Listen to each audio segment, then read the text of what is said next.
সারা বছর দোস্ত রে কই একটা চাকরি দিস একটা দোস্তে কামের কামি হচ্ছে কতবার একটা অফিস দিছে আমার আল্লাহ রে দোস্ত তো কামের কামি হচ্ছে এটা কি ও হো দোস্তে কইলে এই নে বই আমার কাম হরা লাগবে তাই আমি এইটা বই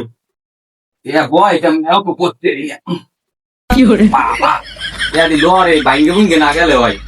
এটা আবার চালাই কামে হ্যাঁ তো করতে না বুদম কি সালাম কামে হ্যাঁ তো করতে না দোস্তে তো কিছু কইয়াও দেন না ও হো বুঝছি এই ছুরি দেখতে মনে হয় এইবিল গুতাইয়া চালায় চলেও না কি না এ চাকরি তো আমারই দইবে না দোস্ত একটা কি থুই দে চলে না টলে না নষ্ট একটা ই থুই দিছে মোবাইল থুই দিছে এত বড় মোবাইল দিয়ে লগে লেগে বা ধরে কেমনি তোর মনে চাকরি আর বছর একটা চাকরি দেওয়ার কথা কইছে হে বেদেছে আমি একটা মোবাইলের সামনে বসাইয়া মোবাইল দেখা চলে না